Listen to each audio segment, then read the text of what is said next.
Hey, how you doing? Thanks for downloading the show. Welcome to Garden Fork Radio. It's the land of done is better than perfect. In other words, the eclectic DIY show. I'm here with Rick today. We're going to talk about domain names, my trip to the Midwest, and Harbor Freight Power Tools. Welcome, Rick. Good morning, my friend. How are you this morning? I'm fine. I'm above the grass, you know? Yeah, you woke up on this side of the grass. Not complaining. When I say that to people, sometimes they're like, I'm above the grass. And they go, oh yeah, that's good, you know?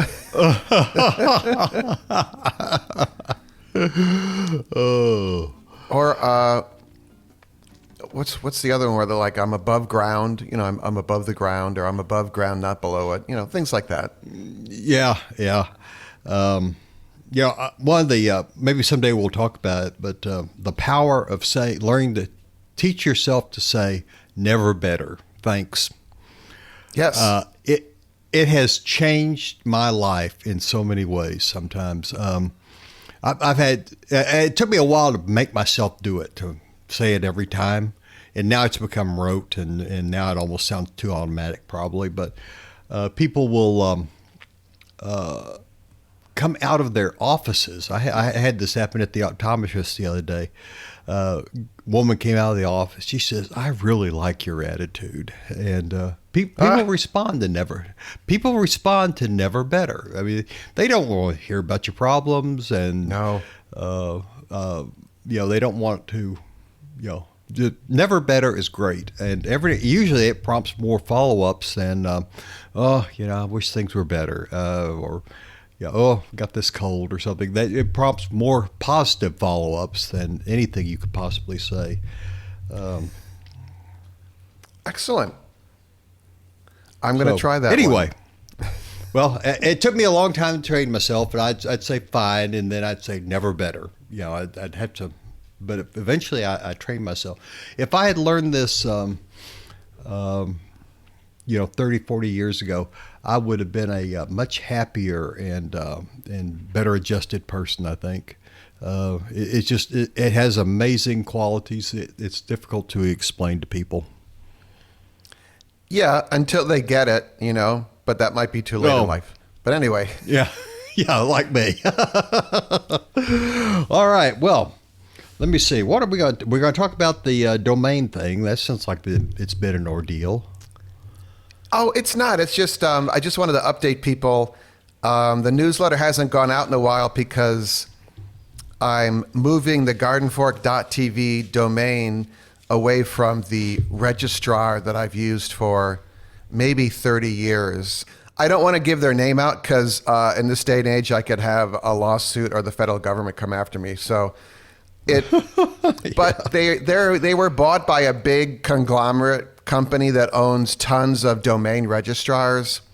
Right. And for the new newsletter platform I'm using, which is Ghost, which was recommended by you, you have to tweak some of the CNAME settings, which is the code that essentially pointers that when someone wants to go to your website, it goes to this list, and then you can point them to the website. If someone's sending you an email, you can point them to another server, that kind of thing. So it's the company I'm with makes all that very difficult. And the workaround I heard online in the forums was, well, just patch it through Cloudflare, which is a great company. They run 25% of the web, I think, something like that. Something, yeah. But they also are now recently also registering domain names. So I didn't know that. I'm trying to age-proof Garden Fork going forward because I'm thinking in 20 years, if my nephew has to come and figure out how to shut down the server or move it or something, like, okay, how did Eric run a domain name through this one company and then have it redirected here? And then it's like a forensic deep dive. Unless I write it all down, even then it might not make sense. So Cloudflare is a great company. They maintain, I can't really explain what they do, but they make your websites run faster. They also are blocking AI from any website that uses their services unless you want to pay that website, which is pretty cool. And they're also on the front lines of DDoS distributed denial of services attacks. Yes. If you're being attacked for some reason, not that anyone would attack Garden Fork, but they do it by flooding your domain with thousands and millions of little calls. That's what they do when they infect your computer. They don't want anything on your computer. They just want its power to send out these little bots that constantly ping these domain names. Yep. To keep people, real customers and real users, from using it. And they're on the front line of being able to route around that. You just show up on their site and click the button. I'm being I forget what the word is, but anyway, if you're under attack, you click that and they'll help you solve it. It's almost automatic, and it works really good. Yeah, that's great. And I'm just trying to, I'm trying to make it simpler. It was really cool that I posted just an update on the Patreon post. I do a series of posts there, and you can read it on the Patreon app, or you get an email. And Jesse, who I'm going to email right now about being on the show again, he was like, just stood up right on me, like, I'll help you fix that. I'm like, okay. So I was going to email him, but he might hear this. No, he'll get the email before he hears this. But anyway, that's what's holding things up. But to move a domain name from one registrar to another, they put some roadblocks in the way on purpose to keep someone else from stealing your domain name. Right. Like Amazon.com, I could, if I just went to my host and said, oh yeah, I'm transferring Amazon.com to me, maybe back in the day you could have done that. I don't know, in the beginning, but now there's several steps you have to go through with your registrar and the company that is going to accept the domain to make it happen. And it takes a week. I thought it was going to take like a couple hours, and I realized it takes a week. Yeah. Well, it only took a couple hours for when I transferred mine over to Cloudflare, but I was with a different domain provider, name provider. So yeah, these guys sit on it for a week. Yeah, I kind of don't blame them. Why is that? Because that's like, they sent me 2 emails and said, someone is moving your domain name. If it's you, you don't need to reply to this message. And if it's not you, call us immediately. And the second one was, your domain name is being moved, but if you would, and I don't blame them for this because they need to stay in business. If there's anything we can do to convince you to stay with us, please get a hold of us and we will try and make that happen. I don't blame them, but I just think their interface is clunky, and I'd rather simplify rather than pinging my domain, a CNAME address about, 3 different places before it reaches the end viewer, Right. And that's going to slow things down too. Yeah. And I deleted the Garden Fork website yesterday. Oh, okay. I more and more I wonder about the utility of websites generally, just for there isn't any people like you and me. They're a pain to keep up. Nobody really uses them that much, I don't think, by and large. And so we're in a whole brand new world now with AI and LLMs and whatnot. It's going to be interesting to see what comes out of all that, but there's going to be chaos until then. Yeah, I just did a search before we turned on the microphones here, and I used DuckDuckGo, and even they are doing an AI summary at the top of the page. Right. And it's pretty good. So it's scraping the web for the answers from websites that you and I have built, and then it's giving the answer to the person who then doesn't need to visit our site and maybe sign up for my email newsletter or buy a t-shirt or whatever. So the traffic to the website's been dying. There's over 1,000 posts. Most of them are garbagey ones from Web 1.0 and 2.0. Right. And I was like, if it's not worth rebuilding it. So the domain is going to point to our server on Ghost, which is where each version of the newsletter is. And so you can search through the archives of the newsletter using the gardenfork.tv domain probably next week. So, okay. But yeah, excellent. I mean, I feel for people. I know people that make money by building websites for people, and I'm like, unless you're like a company that does like painting, you know, they're probably, if they are someone's researching you, they probably want to go to your site and see pictures of your work. But other than that kind of thing, if you're a content website, I don't know. Yeah. Well, and it needs to be part of a whole. If you're going to do that, it needs to be part of a holistic campaign, really, where you go on Blue Sky and you reference something and then link back to your site, or you go to Instagram or any number of things, and link back to they read part of the article on Instagram, or they see part of it on Instagram, then they have to go on to your website to get the rest of it, which is kind of like the Substack model. Yes. You'll get a partial interesting little post from somebody, and then if you want to finish it, you have to click and sign up and whatnot. I love the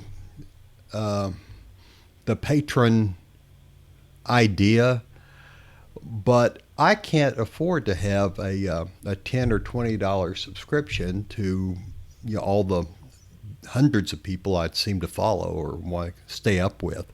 10 or 20 a month. A month.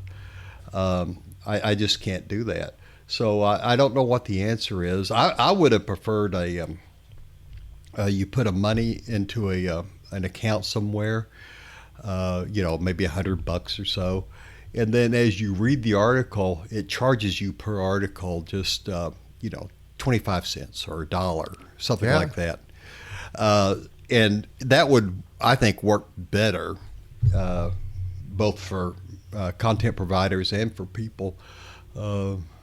But there are so many people. Everybody now thinks they're going to be rich doing content. There are some wonderful, amazing stories about people who are just killing it on Substack and Ghost and some of these other platforms. Yep. Heather Cox Richardson, the historian, I think she has over 1 million paid subscribers. Yeah, she's doing well. Good for her. She's doing really well. But there are a lot of people that haven't had a subscription in months, so you never know. All right, let's move on from that.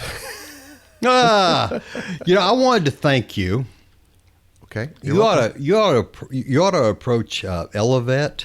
You told me about it's CBD enhanced calming chews for dogs. Yes. I got some on your recommendation because we were having such a terrible time trimming the dog nails. People would stick their head over the fence to see why we were torturing dogs.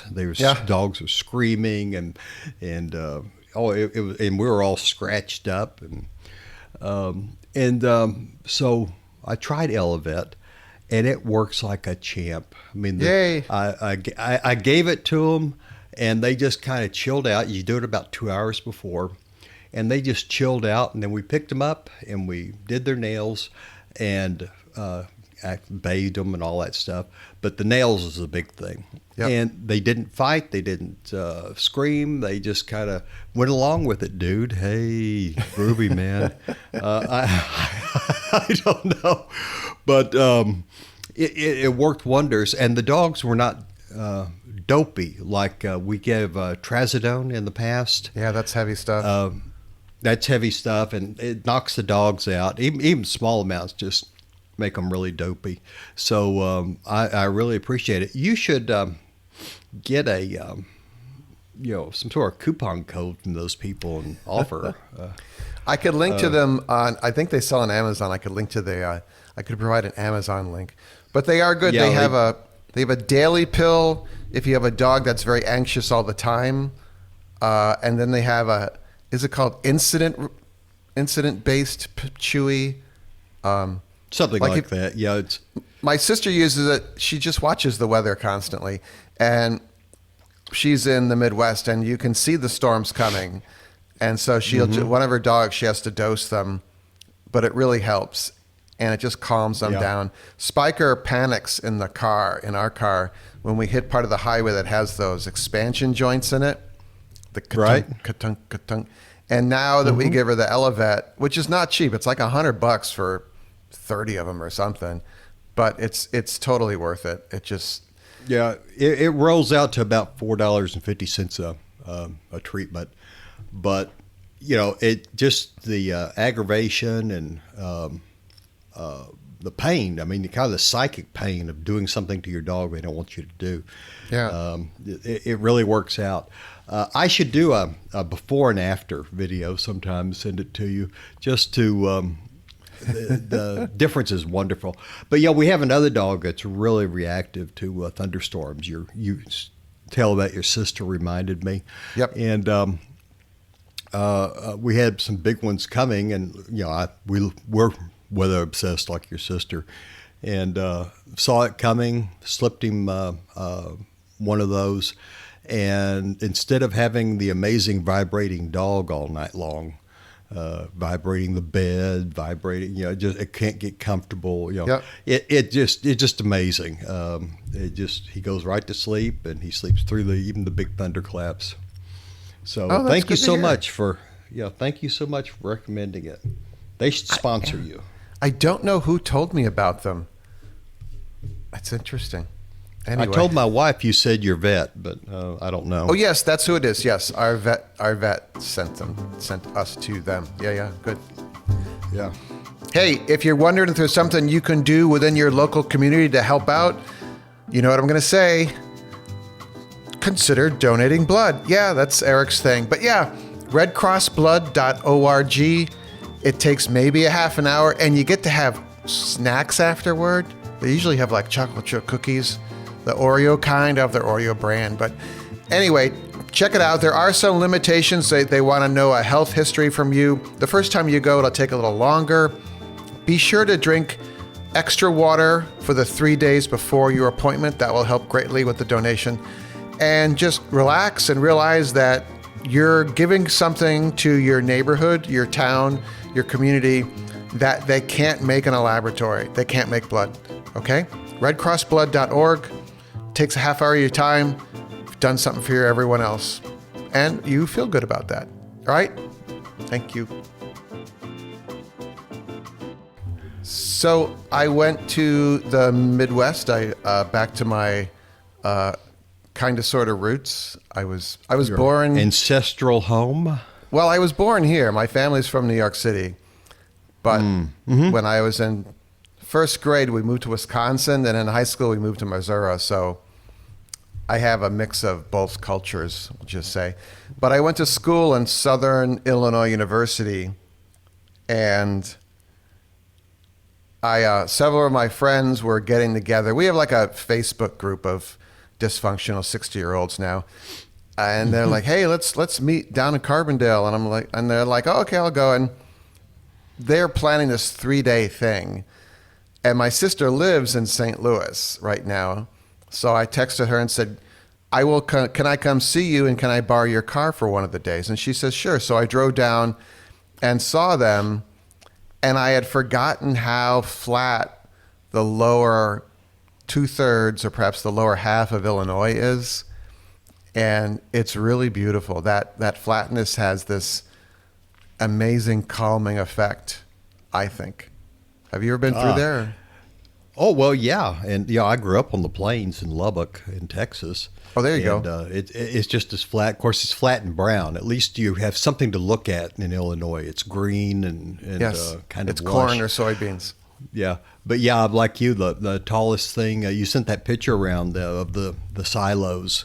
The tallest thing in the county was the silos, and we had that same kind of thing. In fact, it reminded me that the only difference between there and Lubbock is they were cotton gins in Lubbock, not grain silos mostly, and you could always know, you knew you were around a cotton gin anytime you saw a bunch of men with one sleeve of their shirt pinned up on their shoulder, because cotton gin's just notorious for reaching out and snatching somebody, one of the workers, off the floor and ripping an arm off.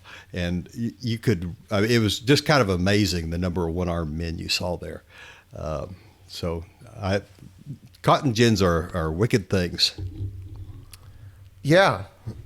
Yeah, I don't have one in my house. I'm good. Yeah. But the other thing is, well, I'm glad it was a good trip.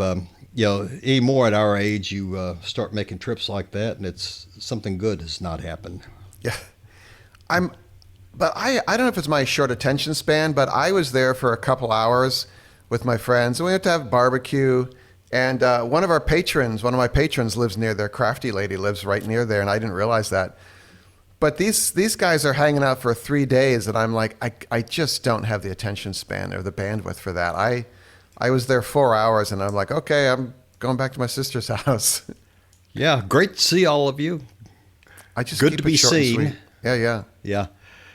I have my limits, very strict limits on chit chat and small talk. So I feel your pain there a little bit. How'd they take it when you left? Oh, they're fine. I'm rather, I wouldn't call it brutal, but I'm decisive when I'm leaving. Like, we were all at this barbecue place, and I was like, I'm gonna get rolling. And I just I said to a couple people, I'm leaving. I'll see you. And then I just stand up, and when I'm almost out the door, I just go, see everyone, and I go. And because otherwise it takes a half hour to leave, you know? Oh yeah. Yeah. And they always want to talk and talk and talk. And I'm like, I can't do this. Yeah. I'm famous for the French leave. You just kind of stand up, say you go into the bathroom, walk out the back door, and never come back. Yeah. That kind of thing. I've heard it called a French leave, an Irish leave, an Irish leaving. But anyway, it's the same thing. You just stand up, you say you're going to go out and have a smoke, and you just keep walking. That kind of thing. Nice. So anyway, it was great to visit the Midwest, and there's train lines that go through the plains there, and they're in the middle of nowhere. And I'm like, where are these going? I'm sure they're probably East-West Coast trains, but still, just, someone had to lay that track. How old is the track? I just kind of fascinated by that kind of thing. Right. Oh, okay. Well, Very I'm glad you're exciting. back. Yeah. Well, I'm glad you're back. But I don't tolerate gatherings like that very well either. Yeah. So I bug out soon. Huh. And I make myself not pretend, After a while, that gets as wearing as anything else. Yes. All right, should we talk about Harbor Freight Power Tools? What do you think of Harbor Freight Power Tools? Well, the Harbor Freight store is kind of therapy, mental therapy for me. I don't usually buy anything. I just like to walk around in there. I have almost every tool I think I need in life, but they have a line of, cordless battery powered tools now that, look like a DeWalt or a Ryobi, or a Bosch or something. And I've been hearing some good things about them on YouTube, the quality of the cordless line. I think they have two. There's a mid-range and a more expensive one. But I was over there, and they had two of I believe they're called a 5 amp hour battery, which is a normal kind of battery you'd have on the bottom of a drill. Two of them for $89. I think they're usually $99 for the pack. But any other name brand tool, the battery will sometimes cost more than the tool. And I'm wondering, is it worth, does anyone that's listening use the Harbor Freight tools? I'm very curious. And by extension, there's a gentleman on YouTube, which I linked to his video, but he tested some of the adapters where you can put a DeWalt battery on a Milwaukee tool by using this plastic and metal adapter. And I haven't looked it up, but could you hook up Harbor Freight batteries to like a DeWalt cordless drill? I'm intrigued. Know. Probably, yeah. Intrigued. Color you intrigued. One of the things I have seen recently are little adapters where you have to get it for your specific battery. but you slide the battery in, and then it gives you two alligator clips, and you can start cars with it. Oh, wow. And I'm intrigued by that. I mean, there's not tons of starting in there, but I've watched people on YouTube start cars with it. And one of them's a mechanic I watch all the time, Wrenching with Kenny. And he's old school muscle car builder. And he tried one of these, and he thought it was really good. And almost anybody can find a battery for their power tool now and go out and start the car. I think that's great.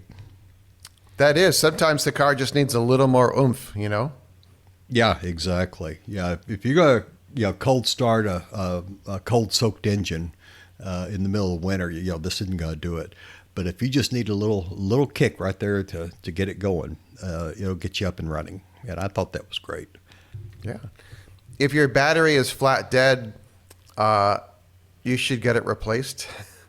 I mean, you should jump it, but if it's starting to fail, and buy the most expensive battery you can afford, you're going to be given a choice of the bronze, gold, and platinum batteries, and they escalate in price. Just buy the most expensive one because it will last the longest. Because what you're paying for is the lead plates in the battery and how thick they are.